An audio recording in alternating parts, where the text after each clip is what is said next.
De alguna forma, Netanyahu lleva siendo protagonista de la política en Israel en los últimos 20 años, pero antes hubo otra forma de hacer las cosas.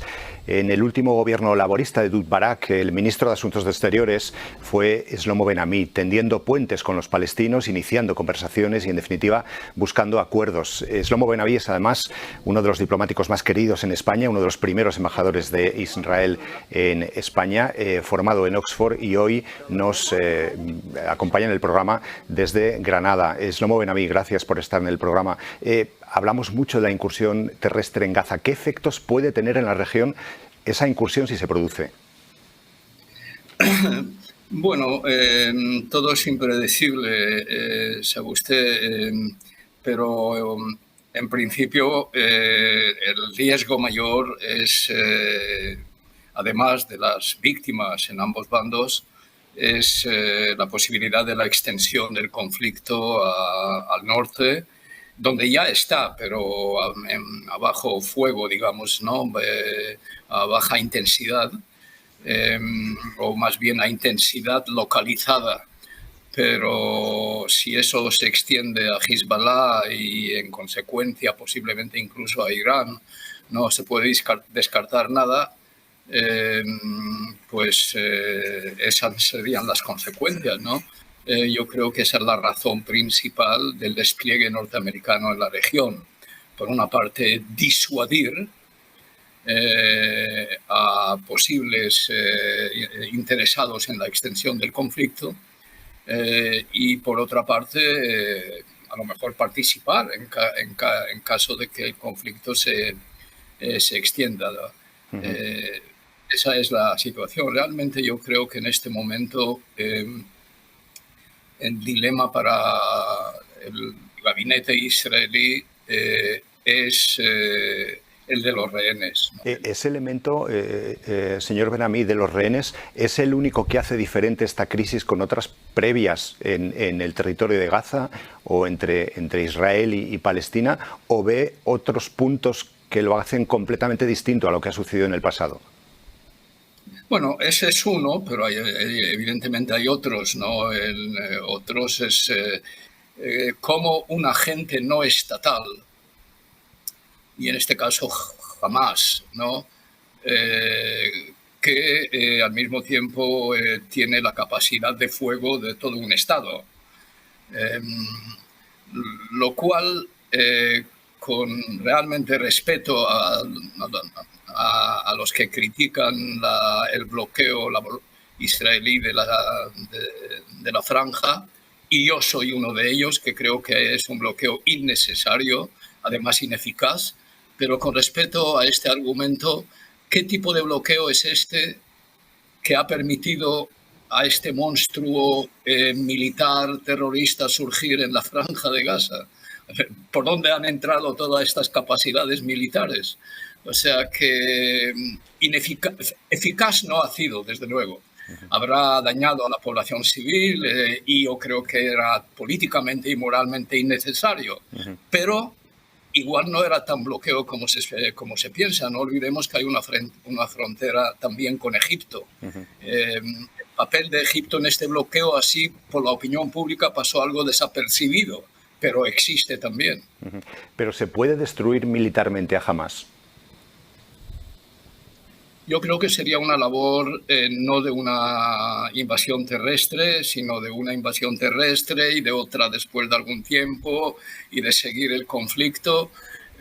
Se podría diezmar sus capacidades, se podría reducirlas dramáticamente, pero jamás, al igual que los hermanos musulmanes, que Hamas es una extensión de los hermanos musulmanes, es una idea, es un crecimiento natural de las sociedades árabes, musulmanas, está por todas partes, y por lo tanto no creo que se puede eliminar.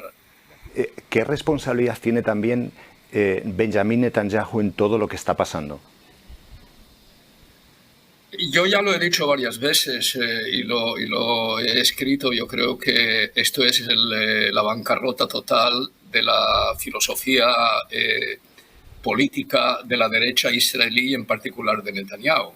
Nos han criticado a nosotros, a los que habíamos negociado, nos han criticado duramente por ser ingenuos, por pensar que la cuestión palestina es central, es algo que hay que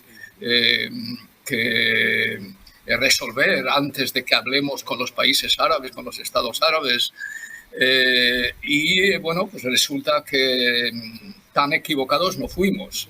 Entendimos desde el inicio, así lo entendió Rabin y así lo entendió Barak y después Olmert. Netanyahu, pues con su arrogancia típica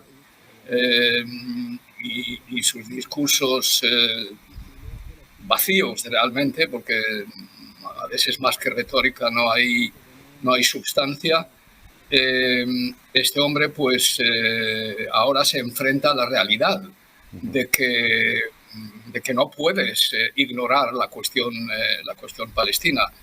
No hace mucho, unos días antes de que estallara la guerra, dijo a los americanos en un encuentro con Biden en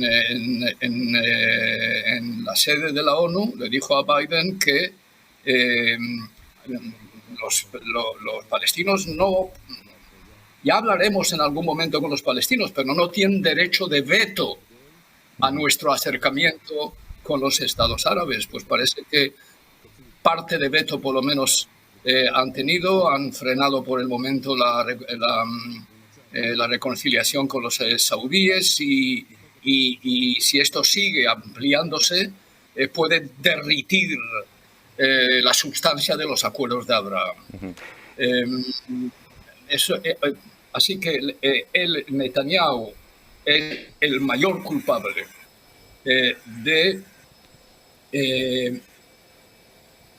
fortalecer a Hamas, de ayudar al crecimiento de Hamas como fuerza política y militar, ninguneando la autoridad palestina, porque esa era la manera de sacar su ideología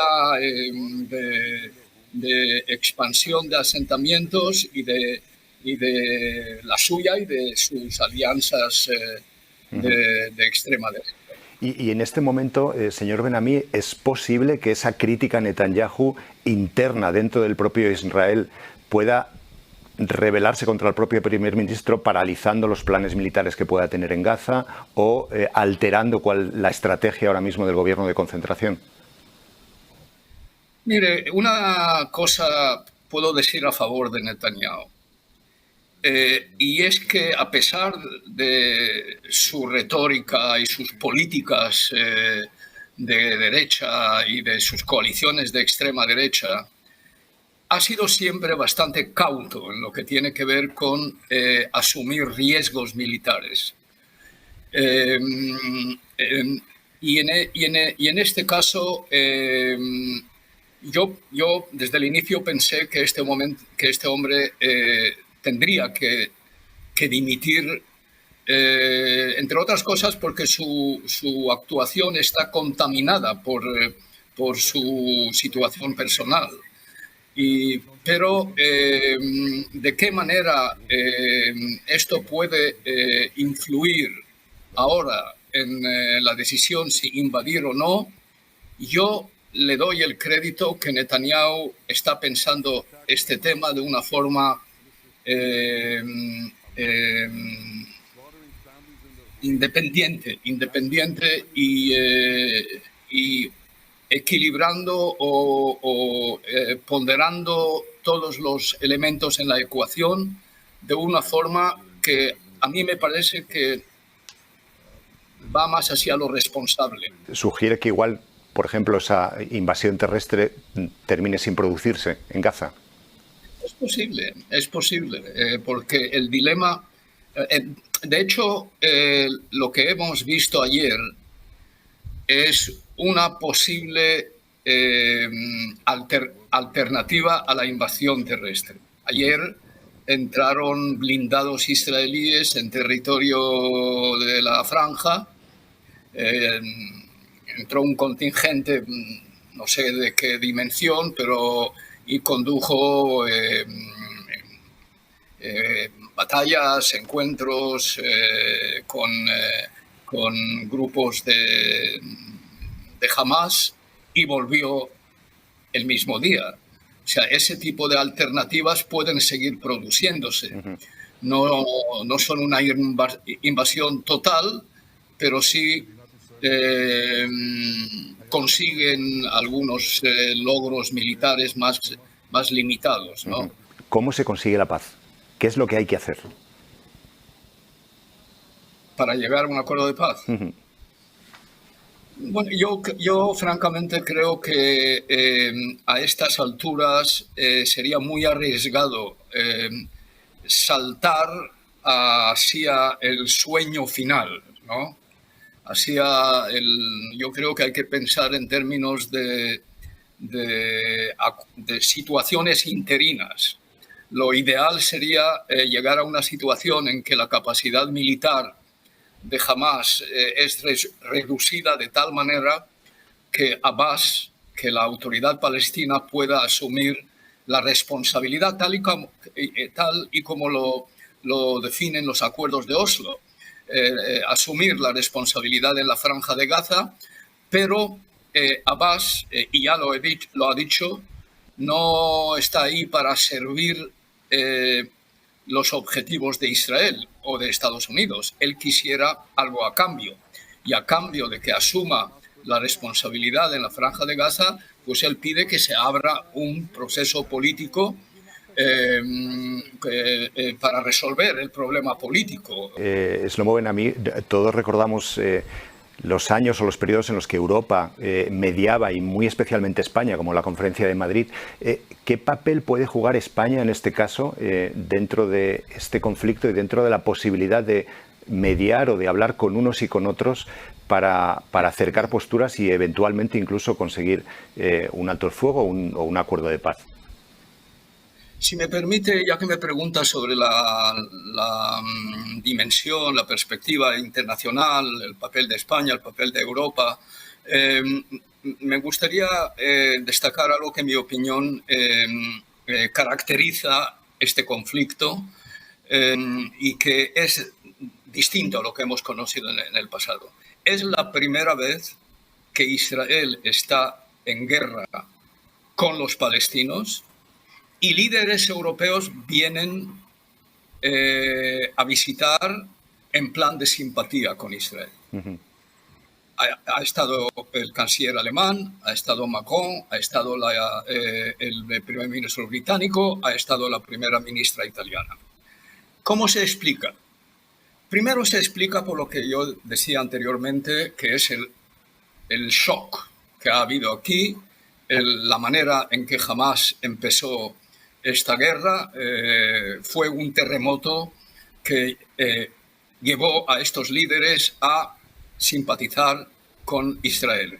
No he mencionado Biden, él fue el primero que llegó.